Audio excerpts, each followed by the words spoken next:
Hello, magandang umaga, tanghali, hapon, gabi sa Earth element na Capricorn, Virgo, Taurus.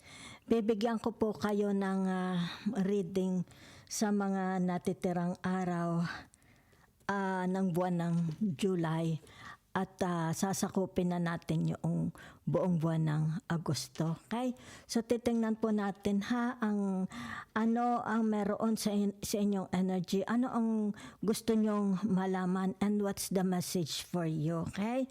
Ito po is general, hindi po ito personal. If you want a private reading, dito lang po kayo mag-email sa aking yan dito yan, email address. So tingnan natin your energy. Isa lang pong like, subscribe, and share. Lola Baby po, nagpapakilala. Yan okay. So tingnan natin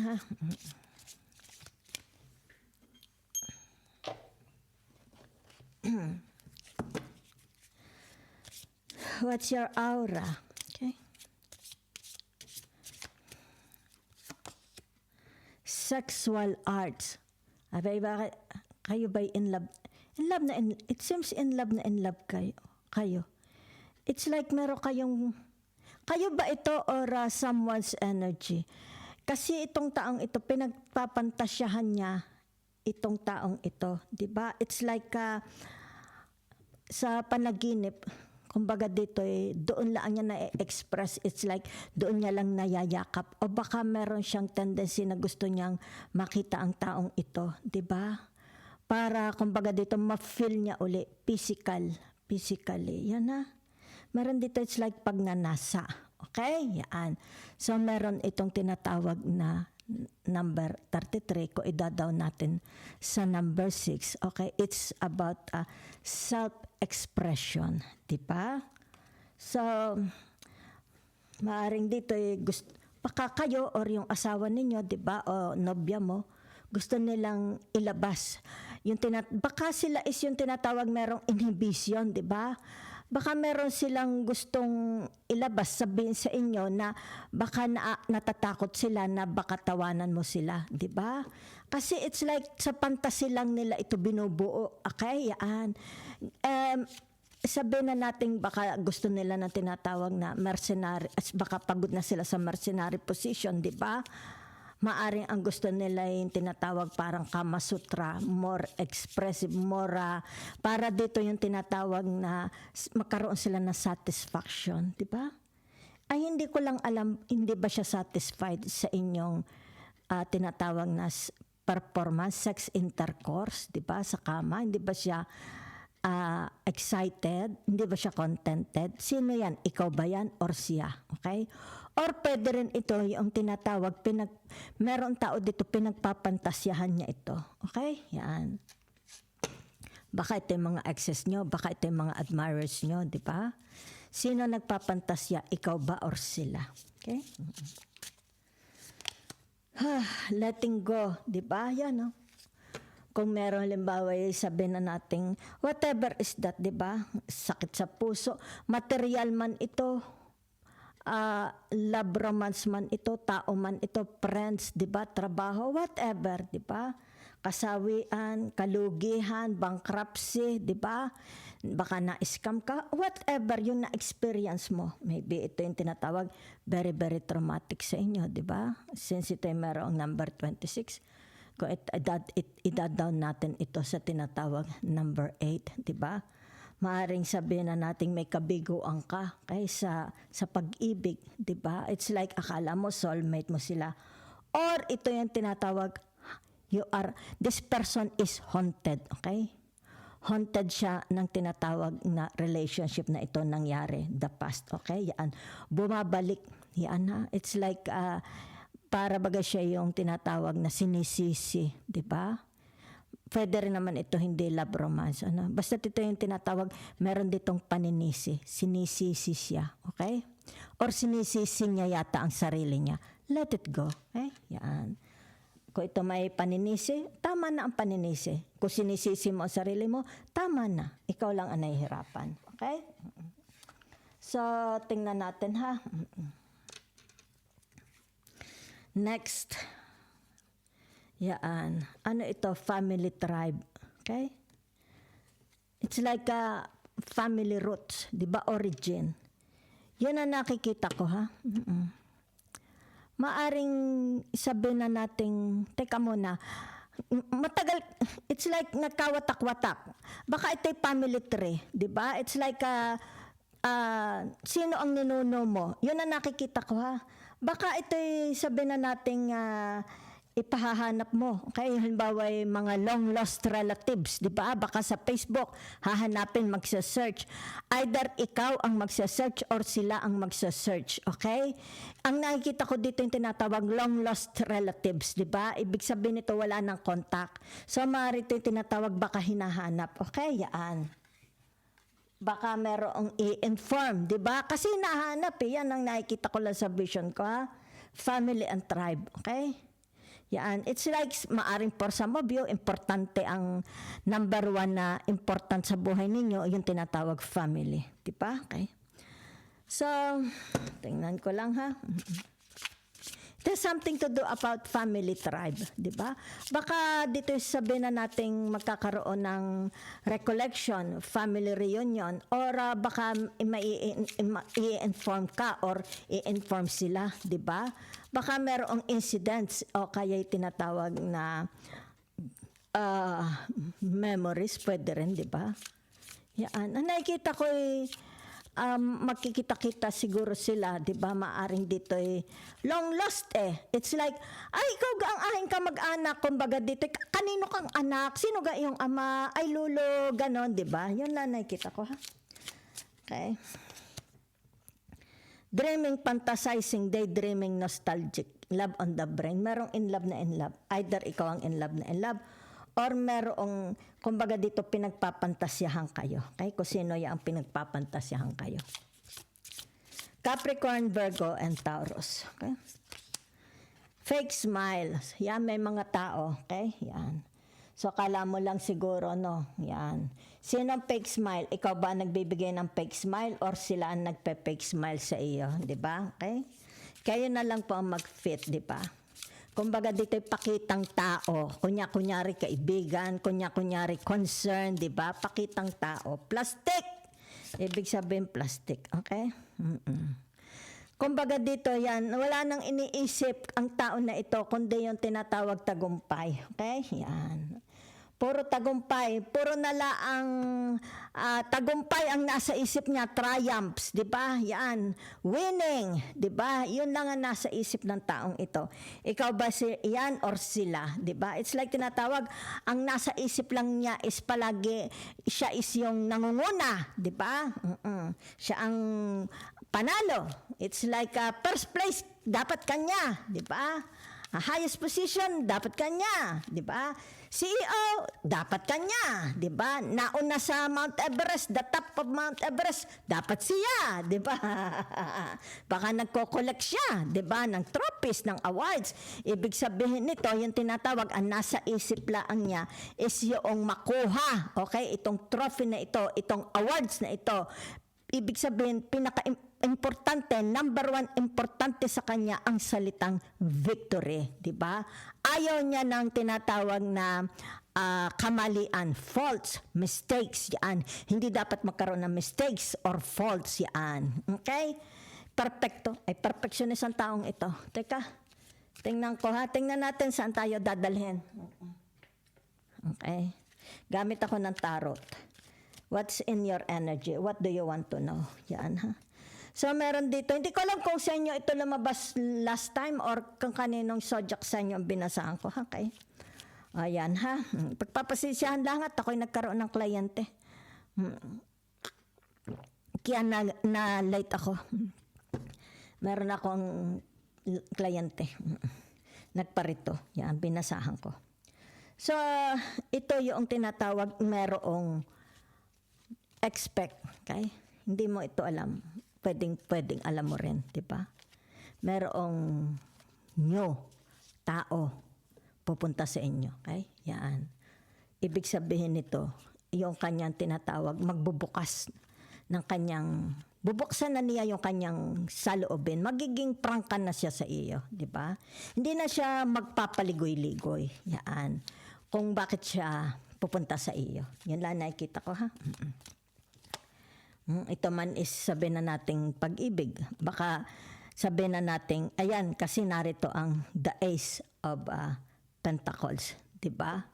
So, maaari ito yung tinatawag na malungkot siya. Okay? Maaaring sabihin na nating dati mo itong nakarelasyon, malungkot siya. Maaaring pinagsisisihan niya ang ginawa niya sa iyo. Okay? Or maaaring ito yung sabihin na nating meron ditong tao, it's like babalik siya uli sa kanyang dating trabaho. Yan, ha? So, maaaring ito yung taong ito, may kailangan siya sapagkat siya is may karamdaman, di ba? O maaaring itong taong ito is naging kaaway mo o kakompetisyon mo. Ibig sabihin nito, mabutihan siya sa iyo. Okay? Be very careful. Baka dito gusto lang niyang makuha ang iyong damdamin. Baka may intention. Kasi narito ang fake smile, di ba? Kung ano man intention nito, ibig sabihin nito, yung tinatawag na follow your instinct, okay? Follow your guts.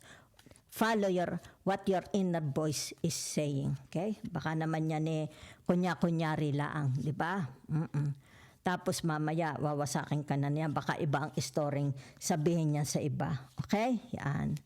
So, meron dito, it's like hihingi siya ng paumanhin, patawad, apology, whatever, okay? Maaring wala siyang pera. Pwede rin naman, di ba? Yan. Or baka ito'y tagahanga mo na kumbaga dito, wala nang plastikan. Ibig sabihin, hindi na ako magpapaplastic sa iyo. Sabihin ko na ang pakay ko, di ba?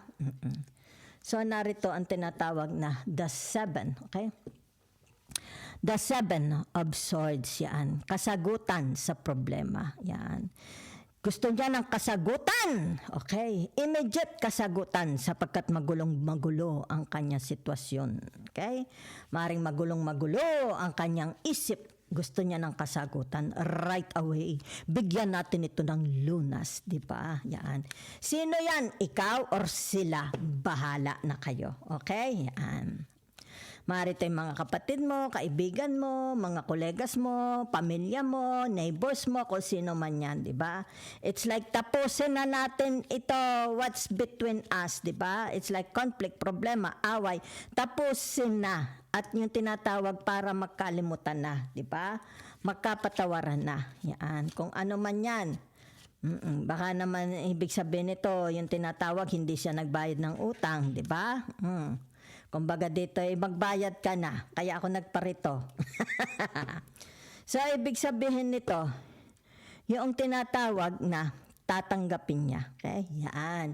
So, narito ang tinatawag na the Page of Cups. Okay? To the Page of Wands. To the Knight of Wands, di ba? So, ibig sabihin nito, sasambutin niya. Okay? Yan. Handa siya. Ito yung tinatawag, handa siyang magpaubaya, handa siyang magmahal, handa siyang umunawa, di ba? Handa siyang kargahin, okay? Yung tinatawag na kasalanan, di ba? Yan, no? Di ba? Oh. Handa siya tanggapin yung tinatawag na magbabayad ka ng utang mo, ari na ang aking pitaka. Something like that, di ba? Or handa siyang, kung ano man yan, may sabihin natin wala siyang pera, handa siyang tanggapin, okay? Yan. Kung ano man itong maitulong ng taong ito, di ba? Yan. Kasi energy lang ito. Ito, ha? Okay? Handa siyang tanggapin ano man ang tulong na ibigay sa kanya. Handa niyang lunukin, di ba? Ang salitang tinatawag, kung masakit man itong salitang ito, handa siyang lunukin ito. Aray ko po, maghanda ka na ng tubig. Yan, ha? Handa siya. Okay, yan. Makipag-ariglo, makipag-ayos, di ba? Para lang sa ikatatahimik. Yan, ha? So, nakikita dito ang pangunawa. So, tingnan natin, gamitan natin, ha? That's the energy. Yan, ha? So, gamitan natin ang tinatawag na another tarot. Yan, ha? Tingnan natin itong the Knight of Wands. Ano yan? Okay, yan ha. Meron dito yung tinatawag transition, di ba? Keywords transition, okay? So, ibig sabihin nito, yung tinatawag, meron nga, yan, gustong humingi ng patawad, ha? Kay, hindi siya makamove on di ba? Hindi Kumbaga dito, haunted siya, okay? Haunted siya ng nangyari from the past, di ba? Yan, between you and them, di ba? So, ibig sabihin niyan, yung tinatawag na mag-arigluhan na, okay? Yan, mag-arigluhan na. Sa tinatawag na the 7 of swords. Okay, yan. So itong the 7 of swords na yan, ibig sabihin, yan man away magkaibigan, away mag-asawa, away magulang at anak, away magkakapatid, di ba? Sino ito? Yan ha. Sino itong mga kumbaga dito halimbawa palitan ng salita, naka-enkwentro, okay? Pero meron dito, it's like tinatawag fake smile, di ba? Yan. Hindi ko alam kung ikaw ang nahingin tawad or sila kasi may fake smiles dito. Ibig sabihin plastic itong taong ito, okay? So naririto ha. Gusto na niya makamove on. Kumbaga dito babang-baba yung kanyang tinatawag spirituality, okay? Frequency energy, okay? So okay, it's about the truth, di ba? Siguro gusto lang niyang tinatawag na kung meron ka pang pag-ibig, di ba? Kaya yung mga exes nyo, siguro gusto lang niyang malaman, di ba? Kung may pag-ibig ka pa sa kanya. Yun lang ang nakikita ko, ha? Okay? So, magkakaroon dito ng tinatawag usapan between you and them, okay? It's like yung tinatawag na kailangang ito'y mailabas sa system, di ba? Only the truth. Truth, ibig sabihin wag na magplastikan, may fake smile, okay? Ibig sabihin nito yung tinatawag i-let go na, 'di ba? Yaan, pakawalan na, magkalimutan na, 'di ba? Maaari ito'y family, okay? Dahil meron din ditong tinatawag kalungkutan, 'di ba? Okay? Kung ano man 'yan dahil ito'y the 6 of swords, 'di ba? Yaan. So ibig sabihin nito, maaring meron ditong tinatawag na sandali lang ha. Oo. It's like na-separate, okay? Napahiwalay siya, okay? Napahiwalay siya sa taong ito. Yan ha. So, ibig sabihin ng daladala nito is kapayapaan, okay? Bakit pa ang nakikita ko dito pag hindi ito mag-asawa, magkakapatid, pinsan, relatives, magkakaibigan. Okay? Pero malakas din dito ang asawa. Yan ha. So, ibig sabihin nito yung tinatawag head over heart. May magtatapat dito ng pag-ibig. Oh. Lakasan na ng loob ha. Sa King of Swords, may magtatapat ng kanyang nararamdaman. Okay? Meron dito, ito nakikita ko kayo, very, very analytical. Okay? Yan. It's more about analytical mind than emotions. Diba? Kayo. Okay? More on analytical mind than emotions. Okay? So, meron dito, it's like tinatawag significant information coming. Okay? Coming soon. Dito sa tinatawag. Dito ha? Okay? From this person, ito ang daladala niya, a significant information. Di ba? Okay. Yan, nagpaplano siya okay? Very, very calculating very, very calculating itong taong ito. Di ba? Meron dito. Okay? Meron ditong mabilis mag-isip. Yan ha? Yan. There is a tinatawag na paglalakbay. Okay? Yan. Nag-iisip ng paglalakbay. Yan ha? Yan lang nakikita ko. Kasi meron ditong, it's like depleted sila. Depleted. Analytical. Mind depleted. Pagod siguro ang pag-iisip nila ha? So they are thinking of a travel. Meron din ditong travel. Okay? So, tingnan naman natin ha, sa tinatawag na the Ace of Pentacles. Yan ha, okay? So, kung ano man yan ang tinatawag na the Ace of Pentacles na yan, narito ang the Hangman, okay? Feeling trap. Ano? Bakit ka feeling trap? Diba? Saan? Sa relationship? The Ace of Pentacles. O sa trabaho, okay? Akala mo lang siguro, baka feel mo lang na you are trapped, na kumbaga dito baka nararamdaman mo lang, di ba? Kasi kumbaga dito nararamdaman mo yung tinatawag the heaviness, okay? Maaring heaviness sa trabaho, heaviness sa isang relationship, marriage man, ito family, di ba? Whatever is this, ang ano dito, ang pakiramdam nyo is you feeling trapped, di ba? Because of the heaviness, okay? So, maaring dito yung tinatawag, nakikita ko dito is about your children, di ba? Marami dito, meron ba sa inyo yung tinatawag mga anak na very, very dependent, hingi ng hingi sa inyo? Okay, yan. So, nakikita dito na sobra naman bait ninyo, di ba? Yan. Kumbaga dito, meron din tinatawag goodwill, mapagbigay kayo, di ba? Siguro sa may hirap, sa charity, di ba? So, nakikita yung tinatawag very, very sacrificing kayo, di ba? Okay? So whatever is this, no, for some of you, you are planning a travel, okay? Travel plan, okay? Maybe you want to see your family, you want to see along relatives, along lost friends, di ba? Yan ang nakikita ko. So dito, meron dito, it's like tinatawag, pabalik-balik na ito. Mahilig itong pabalik-balik, ha? Okay? It's like hingi na ng hingi. Okay? Yan. Yan lang ang nakikita ko, ha? Sandali.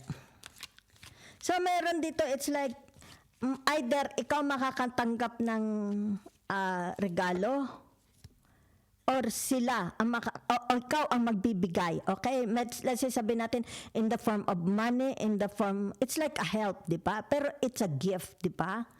Yan yun na nakikita ko. You will give this person a gift in the, kumbaga dito, regalo mo sa kanya, di ba? Pero yun ang term na nakita ko lang. It's like a gift, di ba? It's like, wag mo nang bayaran, wag mong isipin, di ba? Yan, kung ano ito bibigay ko sa iyo. Isipin mo na lang na ito is a gift ko sa iyo, di ba? Yan. Meron ditong immature, di ba? Sino immature? Ikaw, asawa mo, anak mo, kapatid mo, di ba? Yan. So, meron dito yung tinatawag walang backbone. Sa inyo lang. Nakikita ko dito masarap ang buhay. Okay? Ito ba'y asawa mo, anak mo, pamilya mo, mga kapatid mo? Ibig sabihin ito, nakadepende sa inyo. Okay? Masarap ang buhay. Yan. It's like, wala silang problema. Okay? Yan. Yan. It's like ikaw ang nagsasakripisyo para sa kanila. Mga kasama mo ba ito sa trabaho? Mga kasama ba sa trabaho is mga tamad, di ba? Kumbaga sa iyo lang asa ng asa, di ba? So, meron ditong tinatawag na sandali lang, ha? Dahil pag sinabi mong hindi. Wala. Akala ko. Kasi pumasok lang yung yung tinatawag na Scorpio, okay? Kasi pag sinabi mong Scorpio, it has something to do about occult, di ba? Occult, yan ha. Siguro kaya siguro pumasok sa akin ng occult because of the Virgo, okay? Ibig sabihin, ito yung mga taong mahihilig sila sa mga herbals, di ba? Let's say,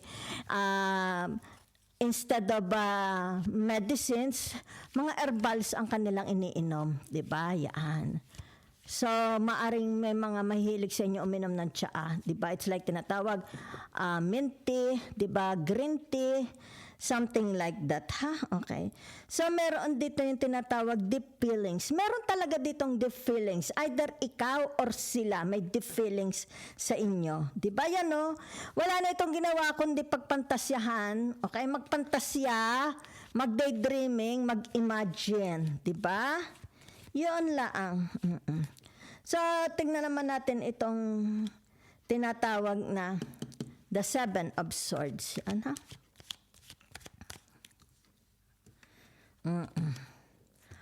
Okay. Yan, it's about your willpower. Okay? Hindi ko alam ha. It's like lumabas lang dito yung tinatawag na a new era. Okay? A new president. Ito oh. Diba? It's like dito nakikita ko lang ha. For some of you is you are very very busy about it's like this person wala nang nasa isip kundi tagumpay, tagumpay, tagumpay. Marirep na tagumpay, abundance, 'di ba? Success. 'Yun lang ang nasa isip niya. 'Yun lang ang nakikita ko ha. Okay. So for some of you na merong mga na-overcome na ang obstacles, 'di ba? Kasi dito sa tinatawag na the seven of swords to the ace of pentacles, na-overcome na yung kanilang tinatawag obstacles, 'di ba? So ibig sabihin nito, it's about their self-disciplines. If there is a tendency to fall in love again, let's say sabihin natin nasa loob ka na ng marriage, 'di ba? May tendency itong tao na ito na ma-fall in love. Tinatawag kasi meron dito, yan na, it's like pinagpapantasyahan. Ibig sabihin nito, yung disiplina, dinidisiplina nila ang sarili nila. Okay? Yan. Na huwag magkamali, huwag magkasala. Diba? Kasi narito, yan, kita mo dito, love on the brain. Either ikaw yan or sila. Pero ikaw ang nakikita ko. Diba? So, ayaw mo sigurong magtaksil sa asawa mo. Diba? Maari ito'y through social media. Kasi may nakikita lang ako, may mga nag-uusap siguro. It's like flirting sa social media. Diba? Yan. Maari ito yung tinatawag sa social media nila. Ito nakakausap. Diba? Ayun. Yun lang. Okay. So, it's about your hard work. Diba? Yan. Ibig sabihin nito, your hard work. For some of you, nakikita dito, okay? Na ang trabaho nila is, yung tinatawag na halimbawa, merong long term, 5 years, 2 years, 3 years, naroon sila sa trabaho. Siguro ito'y abroad, di ba? Yan. So, ibig sabihin nito, yung tinatawag kaya narito ang the Queen of Cups. Yan ha. So, ibig sabihin nito yung tinatawag na forbidden games. There is a forbidden games, okay? They are planning. It's like they wanna try, di ba? Kasi meron ditong sexual arts, di ba? It's like tinatawag, merong kalungkutan, dissatisfaction, di ba? Yung tinatawag na meron silang, let's say sabihin natin position, they wanna try position, di ba? Kumbaga dito siguro merong tinatawag na nahihiya, 'di ba? Nahihiya silang sabihin sa kanilang kapartner, 'di ba? Kung kaya dito tinatawag na susubukan nila sa iba. Baka ito may mga nakakausap sa social media. 'Yun ang nakikita ko ha. Kasi ito meron ditong it's like maraming time ito nasa social media. Yan oh. So, narito ha, there is a travel plan. Okay, yan. Okay, moving abroad. Okay? So, maaring for some of you, you want to migrate o kaya halimbawa holiday or magtrabaho, mag-asawa, tumira sa abroad. Yan ha. So, meron dito tinatawag foreign land. So, ibig sabihin nito, dahil ito is the seven of swords to the tinatawag na to the knights. Okay? Knights of Wands. It has something to do about culture and traditions, di ba? It has something to do about language, di ba? Learning the language, di ba? Yan. Dito sa tinatawag na Seven of Swords to the Hangman. Learning the culture and traditions, the language, di ba? Very, very unknown. Unknown yung tinatawag na kanila sitwasyon, maybe the place, the house, the jobs, di ba? Opisina, atmosphere, di ba? So for some of you here, it's like nakikita ko yung tinatawag na hindi sila siguro makauwi. Kaya siguro may travel plan. Maari ito tinatawag, sabihin na nating vacation, di ba? Or sabihin natin baka tapos na ang kontrata. Okay? So, meron ditong tinatawag hard works pay off. Yan ha. Whatever your job, kasi narito ang tinatawag na the Six of Swords, di ba? It's like you, kung ano ito service na binibigay mo sa kanila, di ba? Maybe you're, sabihin na natin, a driver, a truck driver, a jeepney driver, tricycle driver. Or sabihin na natin, you're a psychologist, a teacher, or nagtatrabaho ka sa DSWD, di ba? Maaring nagtatrabaho ka sa halimbawa, halimbawa family problems, children's problems, di ba? So, it has something to do about family. Maybe tinatawag mga, halimbawa, ang trabaho mo is, halimbawa mga babae na battered wives, battered husbands, di ba? Yan. Kumbaga dito ikaw ang tinatawag moderator, di ba? Maaring ikaw yung tinatawag na, it's like Rafi Tulfo, DSWD, di ba? Something like that. A lawyer, di ba? Yan. Barangay, di ba? Yan. So, magkakaroon ng tinatawag payoff. Yan, ha? Okay. So, ayan o, meron dito ha, whatever is this, the Ace of Pentacles, double confirmation dito, okay? Yan. So, manifestation, okay? Manifestation ng tinatawag na wealth, okay? Abundance, financial security, meron ha, okay? Or ito yung tinatawag a new job, okay? Maybe because maybe you are looking for a job, maybe ito yung job na gusto mo, di ba? It has something to do about computer. Let's say sabihin natin, you're IT, di ba? Or you are a ano pa ba ito? Halimbawa, whatever, maybe you are good in programming, di ba? O kaya tinatawag na service, di ba? Yung gang caller, service caller, something like that. Maybe in the Amazon, Shopify, something like that. It has something to do about tinatawag customer service, di ba? Okay. So, maaari ito yung tinatawag na you want ay tinatawag na sa opisina siguro, it's more about nakikita ko social media. Let's say sabi natin computer, laptop, di ba? An IT work, okay? An IT work. So nakikita dito ha, okay?